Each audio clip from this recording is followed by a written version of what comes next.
Tes tes.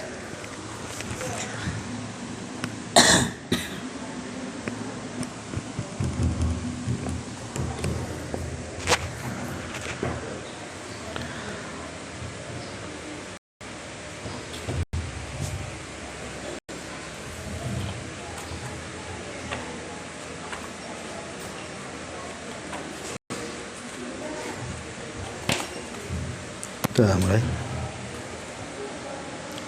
Bismillahirrahmanirrahim. Assalamualaikum warahmatullahi wabarakatuh.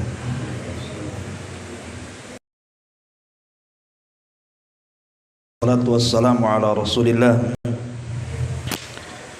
wa ala alihi wa sahbihi wa mawalah wa la hawla wa la quwata illa billahi wa ba'd.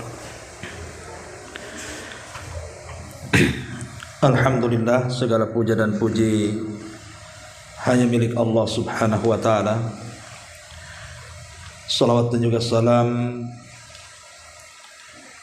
tahdiahkan kepada Rasul kita Nabi besar Muhammad sallallahu alaihi wa ala alihi wasallam. Kita lanjutkan kajian kita, masih membahas Jawami'ul Kalim, ucapan-ucapan singkat dari Nabi sallallahu alaihi wasallam namun memiliki untaian makna yang dalam, dari kitab Bahjah Qulubil Abrar. Dan kita masuk pada poin ke-18, kezaliman adalah kegelapan. Kita baca hadisnya. An Abdullah ibni Umar radhiyallahu anhuma qala qala Rasulullah sallallahu alaihi wasallam adz-zulmu dhulumatun yaumal qiyamah, muttafaqun alaihi. Dari Abdullah ibn Umar radhiyallahu anhuma, beliau berkata, Nabi sallallahu alaihi wasallam bersabda, kezaliman itu adalah kegelapan pada hari kiamat. Hadis ini disepakati oleh Al-Imam Al-Bukhari dan juga Muslim. Ma'asyiral muslimat yang dimuliakan Allah subhanahu wa ta'ala, kita tahu bahwa Allah subhanahu wa ta'ala sangat mencintai keadilan dan sangat membenci kezaliman.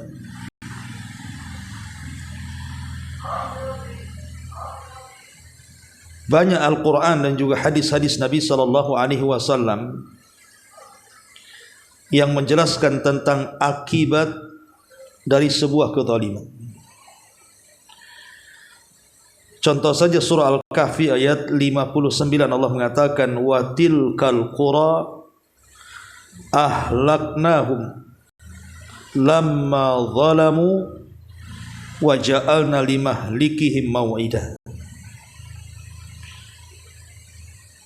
Wa tilkal qura ahlaknahum, begitulah kami hancurkan beberapa negeri ketika mereka melakukan kezaliman.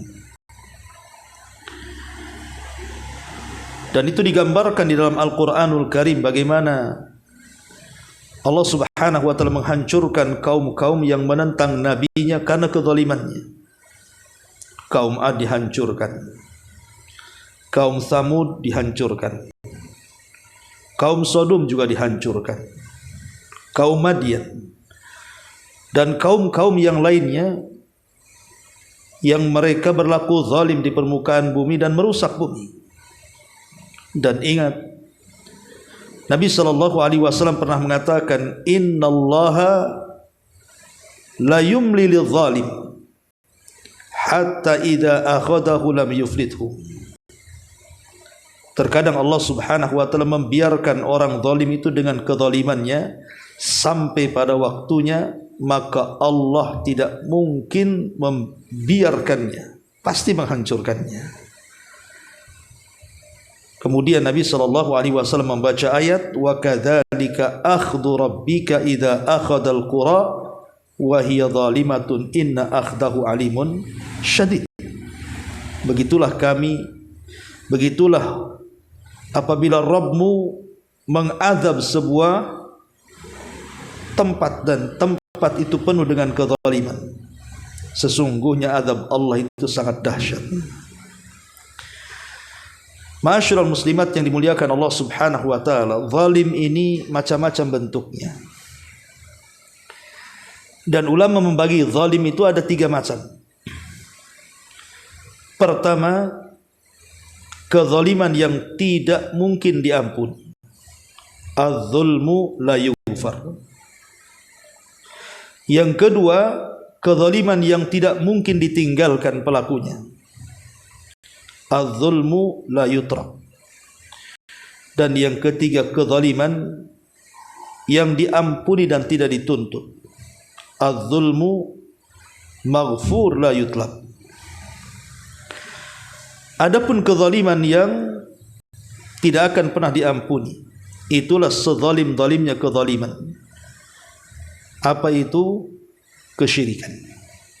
Dan itu sebagaimana perkataan Luqmanul Hakim, inna syirka la zulmun azim.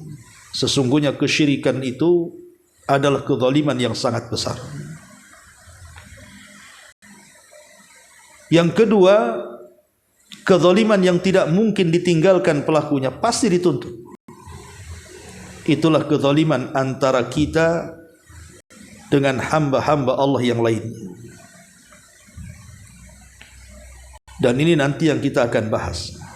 Kemudian yang terakhir, kezaliman yang akan diampuni dan tidak akan dituntut.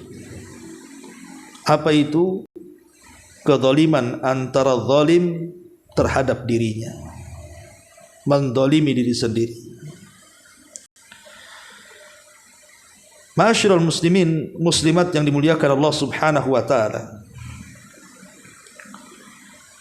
yang kita akan bentangkan dalam bab ini adalah poin yang kedua, kezaliman terhadap manusia.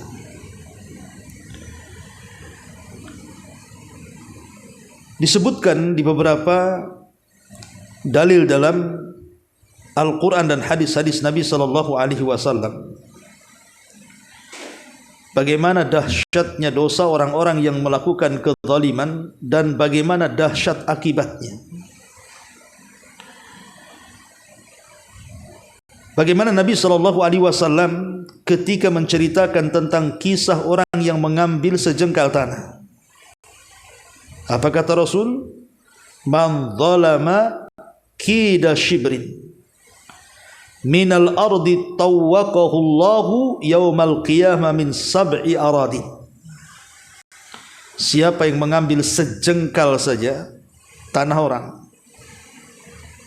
artinya dia mencuri tanah dengan mengambil hak tanah orang lain walaupun sejengkal, maka Allah Subhanahu wa taala akan menggantungkan tanah tersebut 7 lapis di lehernya pada hari kiamat.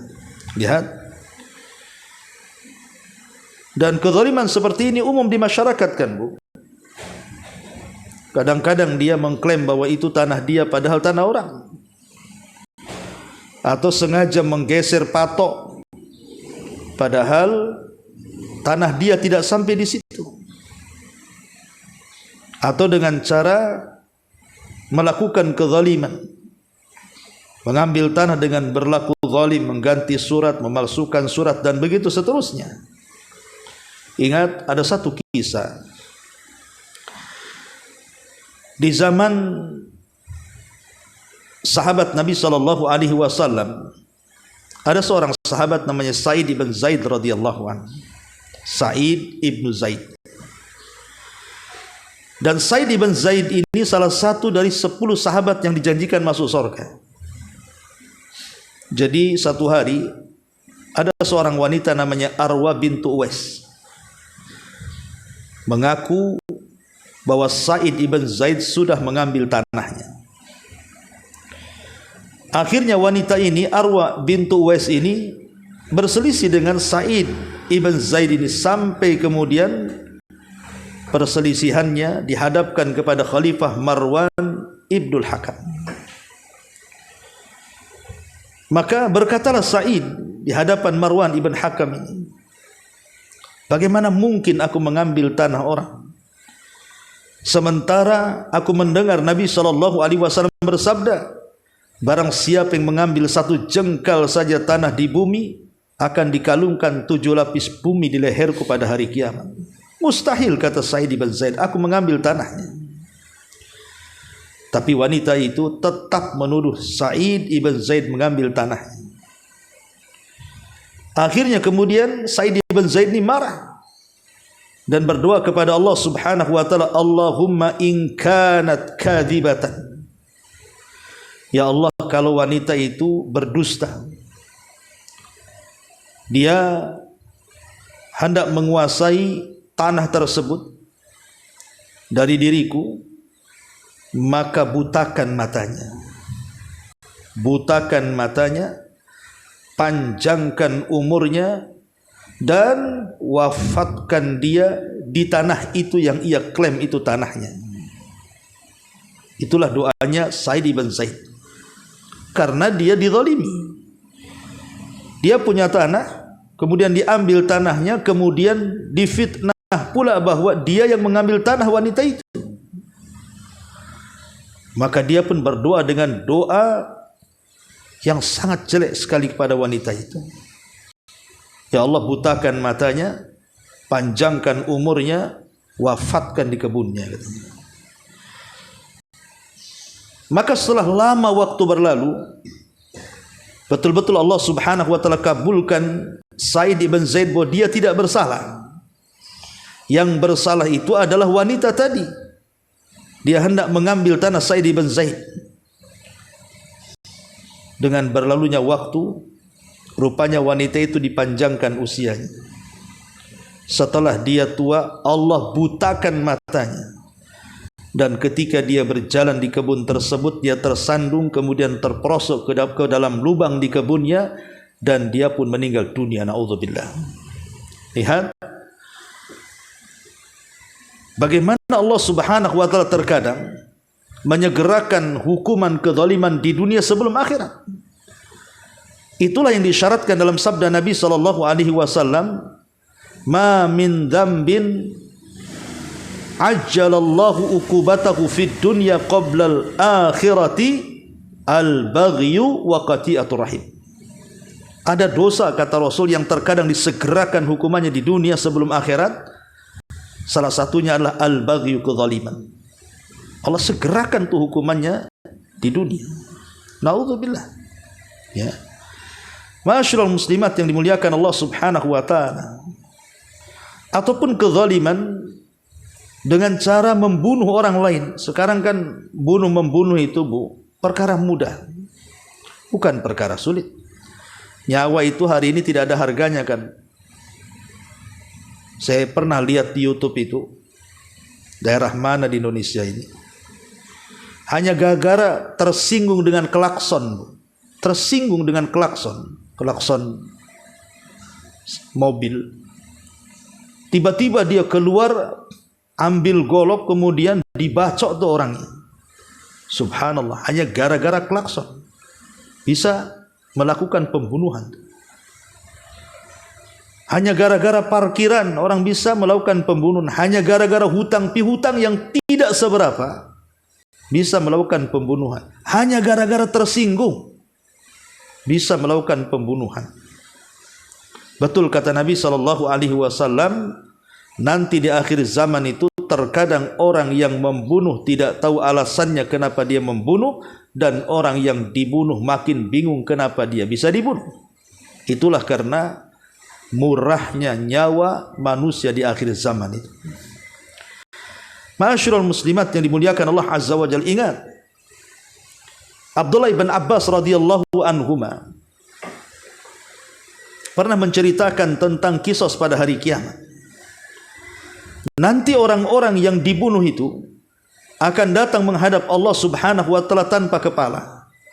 Kemudian kepalanya dipegang tangan kanannya, tangan kirinya menyeret orang yang membunuhnya. Kemudian dia menghadap Allah dan mengatakan, "Ya Rabb, sal hadza lima qatalani." Ya Rabb, tanya orang ini kenapa dia sampai membunuhku. Akhirnya Allah Subhanahu wa taala merintahkan malaikat untuk menyeret pembunuh ini dan dimasukkan ke dalam neraka. Nauzubillah. Itu di akhirat jelas. Di dunia dahulu ada seorang laki-laki tidak punya tangan, tidak punya kaki. Dua-duanya putus, kakinya putus, tangannya putus. Ditambah-tambah pula matanya buta. Kemudian dia berteriak-teriak dan mengatakan, celaka aku, pasti aku masuk neraka, katanya. Kemudian ada orang yang bertanya, ya fulan, kenapa kamu ini? Maka orang ini bercerita dulu waktu terjadi pengepungan rumah Utsman ibn Affan radhiyallahu anhu, khalifah kaum muslimin, oleh kelompok Sabaiyah itu. Aku salah satu yang ada dalam barisan pembunuh Utsman itu. Ketika kemudian Utsman radhiyallahu an dihalang-halangi oleh istrinya, kemudian aku ayunkan pedang, rupanya mengenai jari istrinya Utsman dan terputus. Tiba-tiba kemudian Utsman mengatakan, malaka ya fulan, kenapa engkau ini wahai fulan memutus jari jemari istriku? Semoga Allah memutuskan kedua tanganmu, semoga Allah memutuskan kedua kakimu, semoga Allah membutakan matamu. Itu doanya Utsman sebelum Utsman meninggal. Subhanallah, Allah Subhanahu wa taala kabulkan permintaan Utsman ibn Affan. Orang ini setelah waktu berlalu, tiba-tiba kemudian putus kedua tangannya, putus kedua kakinya, buta matanya, dan dia mengatakan, sungguh aku pasti masuk neraka, katanya. Lihat, terkadang orang-orang yang dizalimi ini kalau berdoa kepada Allah Subhanahu wa taala akan melesat, bu, antara dia dengan Allah Subhanahu wa taala tidak ada penghalang. Dari sini Nabi SAW mengatakan kepada Mu'adz bin Jabal ketika diutus ke Yaman, apa kata Nabi SAW? Fattaqi da'watal madlum fa innahu laisa bainahu wa bainallahi hijab. Hati-hati dengan doa orang yang dizalimi, wahai Mu'adz, karena antara dia dengan Allah tanpa ada penghalang sama sekali. Ma'asyiral muslimat yang dimuliakan Allah Subhanahu wa taala, maka kezaliman ini ngeri akibatnya. Satu hari Sa'ad bin Abi Waqqas radhiyallahu anhu, di zaman Umar bin Khattab radhiyallahu anhu, Sa'ad ini disuruh oleh Umar untuk menjadi gubernur di Kufah. Subhanallah, Sa'ad ini orangnya baik, orangnya adil, tetapi difitnah. Ada aja yang enggak suka dengan Sa'ad bin Abi Waqqas ini, difitnah dengan macam-macam. Katanya Sa'ad ini tidak pernah berhukum dengan keadilan. Kalau dia membagi tidak pernah rata. Dan dia terkadang suka-suka menyendiri dan tidak memperhatikan rakyatnya. Macam-macam tuduhan orang yang hasad kepada Sa'ad bin Abi Waqqas radhiyallahu anhu.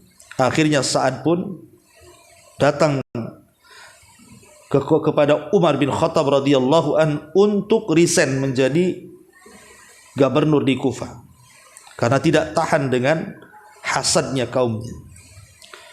Akhirnya kemudian Umar pun ingin membuktikan apakah betul bahwa Sa'ad itu seperti itu. Maka kemudian Umar pun bertanya-tanya kepada penduduk Kufah. Tapi kebanyakan penduduk Kufah itu senang dengan Sa'ad bin Abi Waqqas, kecuali hanya beberapa gerintil orang yang hasad dan kemudian memfitnah Sa'ad bin Abi Waqqas. Jadi Sa'ad bin Abi Waqqas pun kemudian berdoa kepada Allah, mendoakan kepada orang-orang yang sudah memfitnahnya, dan mengatakan, Allahumma in kana indahu hadza kadhiba qama riya'an wa sum'atan fa'atil umrahu wa'atil faqrahu wa'arridhu bil fitani. Ya Allah, jikalau perkataan satu orang itu yang sudah memfitnahku itu sebuah kedustaan, aku tidak sebagaimana yang mereka tuduhkan, dan dia memfitnah aku itu gara-gara riya dan sum'ah saja, panjangkan umurnya, panjangkan kefakirannya, banyakkan fitnah dalam kehidupannya. La ilaha illallah. Subhanallah. Ada kakek-kakek yang di masa muda dia memfitnah Sa'd bin Abi Waqqas itu. Betul, rupanya panjang umurnya. Kemudian dia pun berjalan di jalan-jalan raya menjadi peminta-minta, menjadi pengemis. Dan banyak fitnah yang menderanya. Dia dihina manusia, dilempari manusia, pokoknya seolah-olah manusia yang tidak ada harganya. Lihat. Maka hati-hati. Hati-hati orang-orang yang zalim terhadap doa orang-orang yang dizalimi. Karena orang-orang yang dizalimi ini, walaupun dia orang kafir, maka Allah akan bersama orang yang dizalimi walaupun dia kafir. Bukan karena kekafirannya, tapi karena Allah tidak suka dengan kezalimannya dan Allah suka dengan keadilan. Makanya hati-hati kepada orang kafir saja tidak boleh kita berbuat zalim, apalagi kepada orang Islam. Abdullah bin Mas'ud Al-Badri, Abi Mas'ud Al-Badri radhiyallahu anhu, dia mengatakan, satu hari aku pernah memukul budakku dengan pecut. Tiba-tiba kemudian di belakang Abi Mas'ud ini ada suara dan mengatakan, "I'lam ya Aba Mas'ud, i'lam ya Aba Mas'ud, ketahuilah wahai Aba Mas'ud," katanya, bahwa kau bisa melakukan sesuka hatimu kepada budakmu, tapi di sana ada zat yang jauh lebih bisa menghukummu, maksudnya Allah Subhanahu wa taala. Ketika dia melirik, rupanya Nabi. Maka kemudian dia pun menyesal dan mengatakan, "Wallahi la adrib mamlukan abada." Kalau begitu ya Rasul, aku tidak mungkin memukul seorang budak selamanya. Kemudian kata Abdullah bin Mas'ud, kalau begitu kumerdekakan budak ini. Maka Nabi SAW mengatakan, "Amma laulam taf'al, amma laulam taf'al la lafahatkan naru au la massatkan naru." Kalau memang engkau tidak melakukannya, artinya mau berjanji tidak akan memukul lagi budaknya dan memerdekakannya, kalau tidak melakukannya, maka neraka akan menyentuhmu, kata Nabi SAW. Lihat bagaimana Nabi SAW mengancam Abu Mas'ud Al-Badri dan mengatakan, kalau engkau terus melakukan seperti itu, neraka akan menyentuhmu, katanya. Subhanallah. Ya. Ma'asyiral muslimat yang dimuliakan Allah Subhanahu wa taala, maka banyak kisah-kisah yang mengerikan. Atau pernah kisah yang pernah saya ceritakan di sini yang dikisahkan oleh Al-Haythami dalam kitabnya Az-Zawajir an Iqtirabil Kabair, dan juga kisah ini dicantumkan oleh Imam Zahabi dalam kitabnya Al-Kabair, tentang kisah orang jahat yang mengambil ikan seorang nelayan. Sang nelayan ini orang fakir. Tiba-tiba kemudian diambil ikannya, padahal dia cuma dapat satu-satunya ikan itu yang dia bisa makan, dia dan keluarganya. Tapi diambil pula orang jahat preman ini. Dengan bangganya dan merasa tidak bersalah mengambil ikan itu, dia ambil kemudian pulang. Tiba-tiba di tengah jalan, ikan itu pula dihidupkan sesat dan menggigit jarinya. Dia kira gigitan itu tidak ada masalah. Rupanya setelah pulang, ikan itu pun dimasak, dimakan habis, dan tidak merasa bersalah. Malamnya baru ketahuan gigitan itu berbisa rupanya. Dia pun mengalami rasa sakit yang tidak ada yang tahu kecuali Allah. Menjerit-jerit. Keesokan harinya dia datang ke tabib, meminta untuk disembuhkan. Kata tabib, tidak bisa, pergelanganmu harus diamputasi, dipotong, sebab bisa ini bisa menjalar ke lenganmu yang atas. Terpaksalah dipotong. Subhanallah. Kemarin dia mencuri ikan dengan tangannya yang zalim, hari ini dipotong pula tangannya. Terkadang Allah Subhanahu wa taala membayar cash. Orang-orang yang zalim mengambil hak orang lain itu. Kemudian dia pikir setelah dipotong pergelangan tangannya sembuh, rupanya bisa itu menjalar sampai ke sikutnya. Akhirnya diamputasi lagi. Ketika sampai di sikut, rupanya bisa itu menjalar sampai kemudian ke lengan atasnya. Dokter heran, tabib heran, kemudian bertanya, penyakitmu ini apa? Kok aneh katanya. Biasanya penyakit yang seperti ini mudah ditangani, tapi penyakitmu tidak bisa ditangani. Ada apa denganmu? Kemudian sang preman, orang jahat ini menceritakan bahwa penyebabnya karena gigitan ikan. Kemudian diceritakan kenapa sampai digigit ikan. Intinya sang tabib pun mengatakan, demi Allah, sebelum ku potong tanganmu dari awal kali kau datang, kalau kau datang kepada orang pemilik ikan dan meminta dimaafkan, tidak mungkin ku potong tanganmu. Kalau ingin selamat, carilah orang yang ku ambil ikannya itu. Dicari, ya, sampai ketemu. Setelah ketemu dia minta maaf, samihni ya fulan, minta maaf aku wahai fulan, karena melihat kondisinya yang sudah dipotong tangannya. Akhirnya sang nelayan pun memaafkannya. Setelah itu tiba-tiba hilang sakitnya dan tidak jadi dipotong kembali tangannya. Dia bergembira. Kemudian dia berteriak-teriak di jalan-jalan dan mengatakan, man ra'ani fala yadlim ahada. Siapapun yang melihatku jangan pernah zalim kepada siapapun, nanti nasibnya sama dengan aku, katanya. Lihat bagaimana ini kezaliman yang luar biasa yang dilakukan orang ini. Allah bayar cash di dunia. Maka jangan pernah berlaku zalim. Ma'asyiral muslimat yang dimuliakan Allah Subhanahu wa taala. Satu hari dari Jabir bin Abdullah radhiyallahu anhu bercerita, jadi sahabat-sahabat yang pulang dari Habasyah, kan sahabat kan sebagiannya hijrah ke Habasyah karena tekanan orang-orang Quraisy Mekah, terpaksa mereka harus hijrah ke negeri Ethiopia, Habasyah.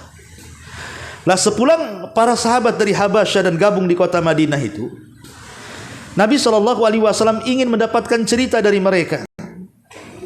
Cobalah ceritakan, kata Rasul kepada para sahabat yang baru pulang dari Habasyah itu, kira-kira ada nggak kejadian aneh yang kalian lihat di Habasyah itu? Maka sahabat mengatakan, iya, kami pernah melihat sesuatu yang aneh. Kata Rasul, ceritakan.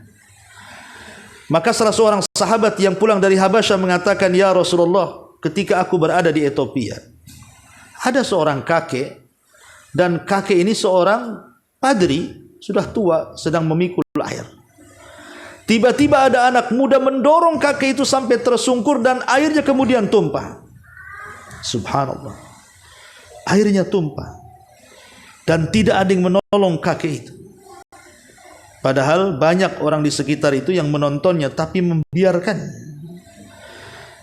Maka Nabi kakek ini mengatakan, ya Ghudur, ya Ghudur, idza wada Allahul kursi wa jama'al awwalina wal akhirin wa takallamatil aidi wal arjul bima kanu yaksibun fasawfa ta'lam kaifa yakunu amri wa amruk, kaifa yakunu amri wa amruka indahu gadan. Maka kakek ini marah dan mengatakan, wahai fulan, kepada orang yang mendorongnya sehingga dia jatuh dan tumpah airnya itu, wahai fulan, wahai zalim, wahai pengkhianat, ingat nanti satu hari Allah meletakkan kursinya dan mengumpulkan orang yang awal dan akhir. Ketika semua tangan dan kaki bicara terhadap apa yang mereka lakukan di dunia, engkau akan tahu kelak urusanku dan urusanmu di hadapan Allah Subhanahu wa taala. Ada perhitungannya sendiri nanti, katanya.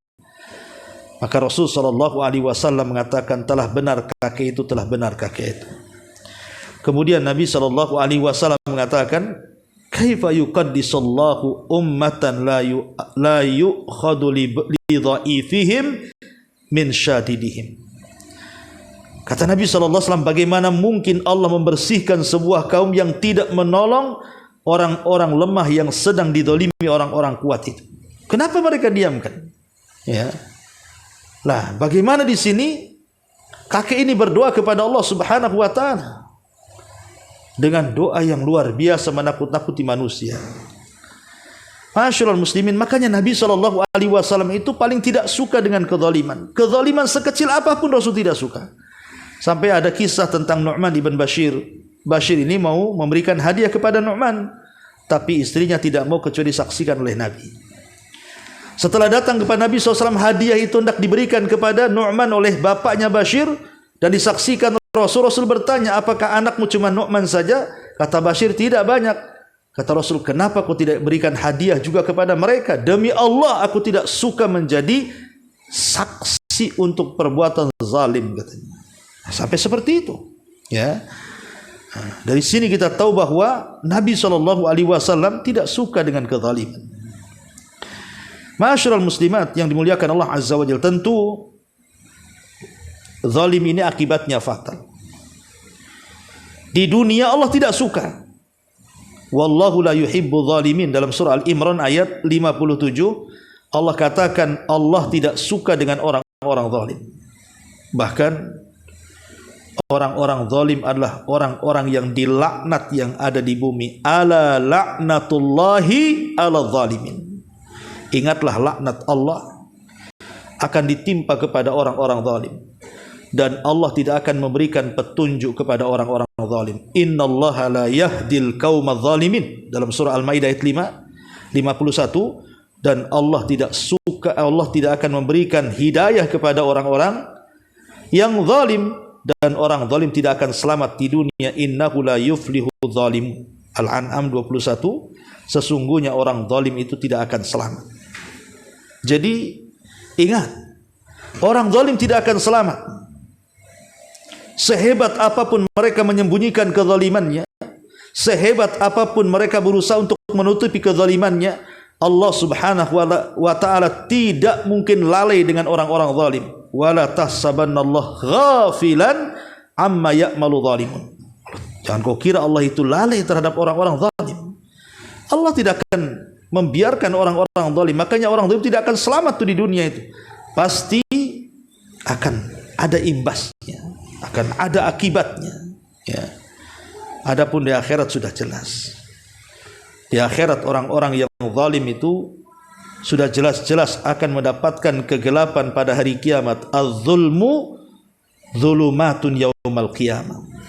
Orang-orang zalim itu mereka akan mengalami kegelapan pada hari kiamat, dan mereka tidak ada kawan, tidak ada yang memberikan syafaat kepada mereka. Dan yang jelas, wa ma lidh-dhalimina min ansar. Orang-orang zalim itu tidak ada penolong pada hari kiamat, dan orang-orang zalim itu pasti akan dimasukkan ke dalam jahannam, naudzubillah. Ma'asyiral muslimat yang dimuliakan Allah Subhanahu wa taala, tentu yang namanya kezaliman itu kan pasti ada sebabnya. Ada sebabnya. Apa saja sebab orang itu berlaku zalim itu? Pertama, karena mengikuti langkah setan. Ya ayyuhalladzina amanu udkhulu fis silmi kafah wa la tattabi'u khutuwati syaitan. Wahai orang-orang yang beriman, masuklah ke dalam agama menyeluruh dan jangan mengikuti langkah-langkah setan. Setanlah yang menghembuskan di hati-hati orang-orang zalim untuk berlaku zalim. Yang kedua, hawa nafsu. Karena Allah yang mengatakan inna nafsala ammaratun bisu. Sesungguhnya jiwa itu selalu memerintahkan kepada keburukan. Dan yang ketiga, bukan hanya jiwa yang buruk, tapi hawa nafsu yang diikuti. Teman-teman yang jahat, lingkungan yang tidak baik. Itu juga faktor kenapa orang itu bisa melakukan kezaliman. Termasuk hubbud dunya, cinta dunia. Betapa banyak orang-orang yang terlampau cinta kepada dunia, dia mengambil hak orang lain. Dia curang dalam berdagang, curang dalam berekonomi dan bermuamalah. Terkadang dia mengambil hak orang seolah-olah tidak bersalah. Karena cintanya kepada dunia, dia rela sikut kanan, sikut kiri, tabrak belakang, tabrak depan. Yang penting dunia didapatinya. Ini kezaliman, cinta dunia, cinta kedudukan. Orang kalau sudah duduk di sebuah kursi kekuasaan, sulit untuk turun. Biasanya dia melakukan kezaliman. supaya kekuasaannya tidak hilang dari kursinya. Dan banyak penyebabnya. Ya. Ma'asyiral muslimat yang dimuliakan Allah Azza wa Jalla, dari sinilah pentingnya kita berusaha untuk menjauhi kezaliman. Bagaimana caranya? Pertama, ya, ingat bahwa kezaliman itu ada balasannya. Tidak di dunia, pasti di akhirat. Innallaha la yadhlimu mithqala dzarrah. Allah tidak akan mendolimi walaupun sebiji dzarrah. Karena kezaliman itu Allah haramkan kepada dirinya dan kepada hamba-hambanya. Maka ingat, Allah tidak pernah zalim. Maka Allah saja tidak pernah zalim, masa kita pula zalim? Yang pertama. Yang kedua, lihatlah jelek akibat kezaliman itu.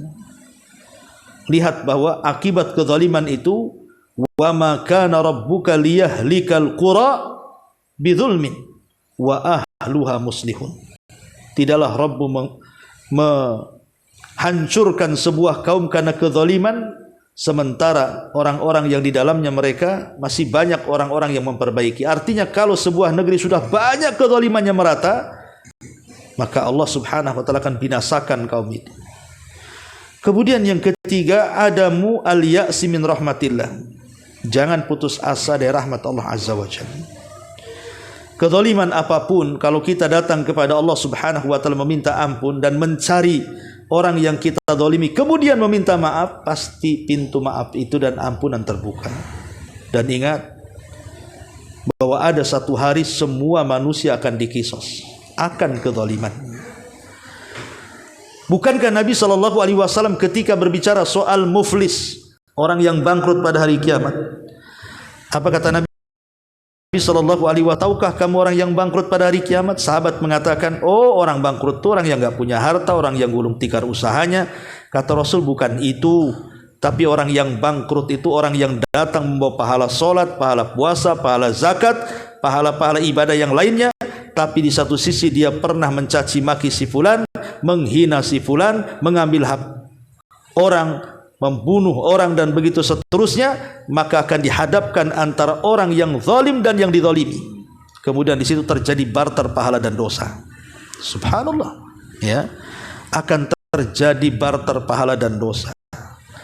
Kata orang yang dizalimi kepada orang yang zalim, dulu kau di dunia menzalimi aku, serahkan pahalamu.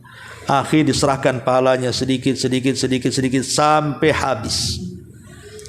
Ketika habis pahalanya, masih juga datang orang lain yang pernah dizalimi dan mengatakan, mana pahalamu? Dia mengatakan, enggak ada, ludes.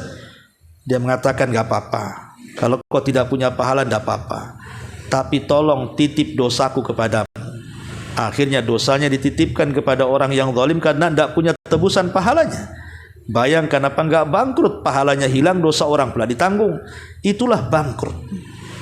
Ya, maka jangan putus asa dari rahmat Allah Azza wa Jalla, dan ingat bahwa satu hari nanti kezaliman itu pasti dibalas, karena ada kisos di hadapan Allah, Zat yang akan menegakkan kisos seadil-adilnya. Dan perbanyaklah zikir dan istighfar. Walladzina idza fa'alu fahishatan aw zalamu anfusahum dzakarullaha wastaghfaru lidzunubihim. Orang-orang yang apabila melakukan fahisyah, keburukan dan kezaliman terhadap diri mereka, mereka pun langsung ingat Allah dan istighfar. Perbanyak zikir dan istighfar, kemudian perbanyak doa supaya kita dijauhkan dari kezaliman, dan berusaha untuk memberikan hak-hak kepada manusia sebagaimana hak yang harus mereka dapat dari kita. Bagaimana seorang pemimpin memberikan hak kepada rakyatnya, bagaimana seorang suami memberikan haknya, bagaimana istri juga sama, orang tua kepada anaknya, anak kepada orang tuanya, kita kepada tetangga kita, kepada manusia, kepada binatang, kepada apapun, ya, supaya bisa lepas dari kezaliman. Baik, kita baca sedikit bukunya di sini. Mu'alif rahimahullahu taala, ya, setelah kemudian menyebutkan hadis, beliau mengatakan syariat ini seluruhnya berisikan tentang keadilan, memerintahkan untuk bersikap adil dan melarang kezaliman. Qul amara rabbi bil qisti. Katakan, Rabbku memerintahkan agar aku berbuat adil. Innallaha ya'muru bil adli. Sesungguhnya Allah memerintahkan agar berlaku adil. Alladzina amanu wa lam yalbisu imanahum bidzulmin ulaika lahumul amnu wa hum muhtadun. Orang-orang yang beriman dan tidak mencampur adukan keimanan mereka dengan kezaliman, maksudnya kesyirikan di sini, mereka itulah orang-orang yang akan mendapatkan keamanan dan mereka mendapatkan petunjuk dari Allah Subhanahu wa taala. Kemudian pengarang menyebutkan beberapa contoh kezaliman. Termasuk sikap zalim, kata pengarang, adalah meninggalkan perkara-perkara yang telah disebutkan di atas sebagai bentuk sikap adil. Artinya menunaikan hak-hak nabinya yang berupa keimanan terhadap beliau. Artinya begini, ketika kita ini tidak menjalankan syariat, tidak ikut syariat Nabi SAW, berarti kita zalim kepada Nabi. Karena Nabi diutus itu ditaati, bukan untuk dimaksiati. Ketika kita kemudian bermaksiat kepada nabinya, berarti zalim kepada nabinya. Ya, termasuk juga kita harus mensyukuri nikmat Allah. Ketika kita kufur, kita zalim kepada Allah Subhanahu wa taala. Termasuk kezaliman terbesar adalah menelantarkan hak-hak nabi, yang mana beliau merupakan sosok yang hendaknya lebih utama bagi kaum muslimin dibandingkan diri mereka. Termasuk juga kezaliman terhadap manusia. Banyak jenisnya, semuanya terkumpul dalam sabda Nabi SAW, inna dima'akum wa amwalakum wa a'radakum alaikum haramun ka hurmati yaumikum hadha fi syahrikum hadha fi baladikum hadha. Sesungguhnya darah-darah kalian, harta kalian, kehormatan kalian terjaga dalam Islam seperti terjaganya hari ini dan bulan ini serta negeri ini. Di sini disebutkan 3 perkara kan? Darah, jiwa, darah, harta dan kehormatan. Artinya jiwa, kemudian harta dan kehormatan. Karena 3 perkara inilah yang selalu terjadi kezaliman. Pertama darah, bunuh-membunuh, kezaliman dalam pembunuhan. Yang kedua harta, ini yang paling luas babnya. Seorang pedagang melakukan kecurangan kepada pembeli dengan mengurang-urang takaran, mengurang-urang timbangan dan begitu seterusnya. Ini zalim. Zalim. Orang yang meminjam uang kemudian tidak kembali pinjamannya kepada orang yang minjamkannya, ini zalim. Ya. Orang yang kemudian mengambil hak orang lain, mencuri barang orang, ini zalim. Kemudian juga pelit, tidak memberikan hak-haknya, juga zalim. Ada orang miskin, butuh makan, kita sanggup memberikan makan, kemudian kita tidak memberikan makan, pelit, bakhil, ini pun zalim. Pokoknya perkara harta ini kemana-mana, ya. Termasuk kehormatan, menggibah, menghina, mencaci, memaki, membuli, memfitnah, itu semua bicara tentang kezaliman kehormatan. Maka kezaliman dengan seluruh jenisnya merupakan kegelapan di hari kiamat. Pelakunya akan dibalas sesuai dengan kadar kezalimannya yang dilakukannya. Orang-orang yang zalim akan mendapatkan, orang-orang yang dizalimi akan mendapatkan kebaikan orang-orang yang menzaliminya. Jika mereka sudah tidak memiliki kebaikan, maka akan diambil kejelekan dari mereka, orang-orang yang dizalimi, dan akan dipikulkan kepada orang-orang yang menzaliminya. Ma'asyiral muslimat yang dimuliakan Allah Subhanahu wa taala. Jadi kezaliman ini adalah kegelapan pada hari kiamat. Maka jauhi perbuatan zalim. Jauhi perbuatan zalim. Betapa banyak seorang bos yang punya perusahaan mendolimi karyawannya, tidak menggajinya dengan baik, ataupun memeras tenaganya tapi tidak cukup balasannya. Ataupun mungkin seorang karyawan kepada bosnya, dia mencuri-curi waktu, tidur saat bekerja, dia lalai ketika tidak diawasi. Ini dua-duanya zalim, ya. Atau mungkin seorang majikan kepada pembantunya. Kita sering mendengar ada pembantu disiksa, disetrika, bahkan dibunuh, bahkan sampai gila. Zalim nih seorang majikan kepada pembantunya. Atau kita juga melihat ada orang-orang yang hendak melakukan kebaikan, mau ngaji dibubarin pengajiannya. Ini zalim, ya, karena menghalang-halangi dari jalan Allah Subhanahu wa taala. Termasuk berdusta, mencegah orang berzikir kepada Allah Azza wa Jal, meninggalkan hukum syar'i, dan begitu seterusnya. Jadi zalim ini kemana-mana gitu ya. Zalim ini kemana-mana. Termasuk juga ada 3 orang, Bu. Ini untuk mengakhiri kajian kita.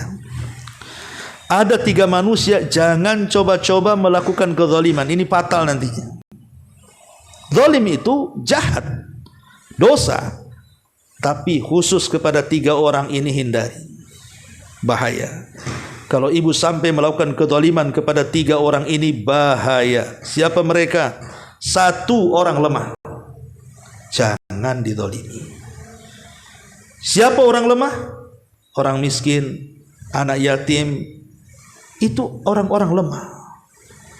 Abu Darda radhiyallahu anhu mengatakan, iyyaka wa dam'atal yatim wa da'watal madlum fa innaha tasri bil laili wan nasu niyam. Kata Abu Darda, hati-hati, jangan sampai anak yatim itu menangis gara-gara kita. Jangan sampai fakir miskin menangis gara-gara kita. Karena kalau mereka sudah berdoa, doanya melesat ke langit di malam hari, sementara engkau sedang tertidur. Hati-hati, doa mereka mustajab. Ya, sempat mereka mendoakan keburukan kepada kita, habis kita. Yang kedua, orang tua. Jangan zalim kepada orang tua. Karena Nabi SAW mengatakan, ma min dzambin ajdar an yu'ajjilallahu uqubatahu yaumal qabla an yu'ajjilallahu uqubatahu fid dunya qabla al-akhirah al-baghyu wa qati'atur rahim. Tidak ada dosa yang disegerakan hukumannya di dunia sebelum akhirat. Salah satunya kezaliman dan memutus silaturahim. Memutus silaturahim, durhaka kepada orang tua. Jangan sampai orang tua berdoa keburukan kepada kita. Kalau ia sampai berdoa keburukan, habis kita. Dan yang ketiga, jangan mendolimi wali-wali Allah. Orang-orang soleh, orang-orang yang nampak taat, orang yang tampak alim, orang yang mungkin dikiaikan, diustadkan, orang-orang yang mungkin walaupun tidak kiai, tidak ustad, tapi nampaknya soleh, suka ke masjid, suka ngaji, suka zikir, ramah, santun. Jangan mendolimi mereka. Karena kalau sampai mendolimi mereka, Allah yang mengatakan, man adali waliyan faqad adzantuhu bil harbi. Siapapun yang memusuhi wali-waliku, maka dia telah mengumandangkan perang melawanku. Siapa yang akan menang melawan Allah Subhanahu wa taala? Maka inti pembahasan bahwa kezaliman itu kegelapan pada hari kiamat. Hindarkan semua jenis kezaliman, baik zalim kepada Allah berupa syirik, zalim kepada manusia berupa apa yang sudah saya jelaskan, menggibah, menghina, memukul, merendahkan, mengambil haknya, membunuhnya, dan begitu seterusnya. Atau zalim kepada diri sendiri, tidak melaksanakan hak-hak untuk sendirinya dengan melalaikan syariat, menjauhi kewajiban, tidak mau melaksanakan sunnah, ada kesempatan berbuat baik kemudian diabaikan. Itu zalim kepada diri sendiri itu. Oleh karena itulah maka jauhi semua jenis kezaliman, karena Allah sudah mengharamkan kepada dirinya kezaliman, dan Allah pun melarang hamba-hambanya untuk berlaku zalim. Maka jangan saling menzalimi. Wallahu a'lam bishawab. Ini yang bisa sampaikan, mudah-mudahan ada manfaatnya. Sebelum saya tutup, silahkan kalau ada yang mau bertanya. Wallahu a'lam.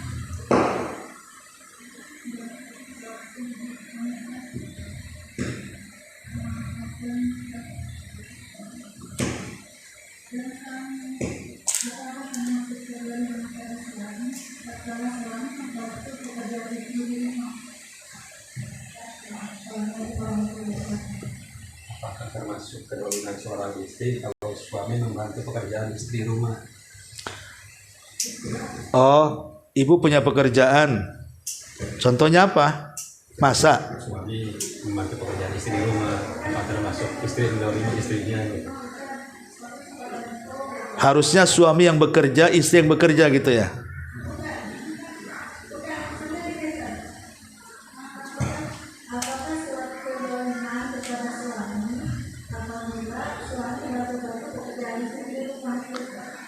Nyapu, ngepel, masak gitu ya. Ya, alhamdulillah tidak. Ya bukan kezaliman. kezaliman itu kalau istri tidak memberikan hak kepada suami, tapi istri menuntut hak suami. Nah, itu zalim namanya. Suami kan punya hak yang harus ibu berikan haknya. Ibu tidak berikan haknya. Contoh umpamanya ibu suka melawan, diomongi nggak denger, dikandani ngandani, kan? Ataupun malam diajak tidur tak mau. Nah, itu kan haknya tidak di ini. Tapi ibu satu sisi menuntut, minta sama suami, mana uang belanja? Lah gimana? Melayani saja anda, tiba-tiba minta uang belanja pula. Itu zalim namanya. Karena ibu sendiri tidak memberikan haknya, tahu-tahu hak ibu minta dipenuhi. Itu zalim namanya. Tapi kalau umpamanya minta suami bantu, umpamanya tolonglah bang, itu sapukan depan gitu ya. Sementara ibu sudah capek nyapu ya, minta dibantulah tolong. Ya enggak. Tapi kalau kemudian ibu tidur-tidur, tolong bang sapukan semua rumah, nanti habis itu pel, habis itu masak ya, habis itu nyuci ya. Ah itu kurang ajar bu. Nah, itu zalim ya, itu betul zalim tuh. Jadi bu ngapain aja di situ kan gitu. Nah, jadi kalau hanya meminta dibantu ya sekedarnya, karena suami kan punya kewajiban mencari nafkah, dia lebih berat lagi kerjanya di luar kan gitu. Kecuali mungkin di waktu-waktu senggang, di waktu-waktu dia memang tidak ada kerjaan, libur, ya enggak apa-apa minta tolong. Ya minta tolong. Ya begitu juga suami nyuruh-nyuruh istri, kalau yang disuruhnya itu bukan kewajiban dia, ya zalim suami. Tolong deh tuh genteng bocor tuh, naiklah ke atas sana benerin genteng. Nah, ini bukan hak tugasnya istri, zalim tuh suami. Nah, jadi kalau dia memerintahkan hak yang bukan hak dia, nah itu baru zalim. Kalau hanya sekedar nyapu ataupun Nabi juga kan menjahit sendalnya sendiri, kadang-kadang membantu Aisyah juga. Ya kalau sekedarnya enggak, insyaallah. Wallahu a'lam. Ya. Iya. Begini Ustaz, suami saya kan sudah nggak ada, jadi uang suami ini udah saya bagi-bagi untuk anak-anak ini Ustaz. Jadi sekarang kan kakaknya itu lagi sekolah, istilahnya kalau saya pakai uang adiknya untuk biaya sekolah kakaknya, apakah saya termasuk zalim Ustaz? Itu harta waris ya? Iya Ustaz, harta waris saya, tapi sudah dibagi mereka semua gitu. Terus ibu mau pakai uang hak adik? Belum dipakai sih Ustaz, ada rencananya kalau mama agak susah di keuangan sekolah kakaknya ini kan kuliah. Iya. Jadi kalau saya pakai uang adiknya itu, apakah saya termasuk zalim Ustaz? Ya, alhamdulillah. Itu adiknya usianya berapa bu? Masih kecil-kecil Ustaz, masih SD, SMP. Oke, paham. Berarti kan belum balik. Berarti masuknya anak yatim bu. Ya. Berarti masuknya anak yatim. Jadi harta anak yatim itu masuknya harta anak yatim, karena kalau sudah dibagi haknya dari warisan ayahnya, berarti harta itu adalah harta anak yatim. Jadi dikelola sama ibu. Ya, dan harta anak yatim itu boleh diberikan kepada anak yatim kalau dia sudah bisa mengelola harta. Kalau belum bisa mengelola harta tidak boleh dikasih, karena akan dihambur-hamburkan. Ya. Tapi kalau seandainya ibu pinjam dulu dan ibu yakin bisa mengembalikan, tidak ada masalah. Tapi kalau seandainya dihitung-hitung, ini uangnya banyak, nanti saya pakai ke kakaknya, tahu-tahu nanti tidak bisa mengembalikan, nanti siapa yang bertanggung jawab terhadap anak-anak itu? Karena makan harta anak yatim itu boleh bu, kalau dia ibu mamanya nih merawat anak, ya kan, hartanya dari harta anak yatim boleh kita memakan sekedarnya saja karena ibu sudah merawat anaknya. Ya, dan itu juga anak ibu juga kan itu. Boleh ibu mengambil untuk kebutuhan ibu, tapi sekedarnya, tidak boleh dihabiskan, karena itu bagaimanapun hak waris dia. Jadi kalau digunakan untuk kakaknya, ya itu nanti jatuhnya utang bu, karena kan namanya waris sudah dibagi-bagikan, si A dapat sekian, si B dapat sekian kan, cuman disimpan sama ibu. Ya, jadi kalau digunakan kepada kakaknya itu nantinya terhutang dan harus dikembalikan. Kalau sudah ada biaya untuk mengembalikannya. Jangan sampai kemudian uangnya habis, kemudian anak itu jadi susah nanti setelah besar. Naudzubillah kalau sampai jadi meminta-minta kan. Makanya ya sebaiknya hati-hati memegang harta anak yatim. Wallahu a'lam. Baik, sampai di sini mudah-mudahan ada manfaatnya. Subhanakallah bihamdika asyhadu an la ilaha illa anta astaghfiruka wa atubu ilaik. Allahu taala alam. Assalamualaikum warahmatullahi wabarakatuh.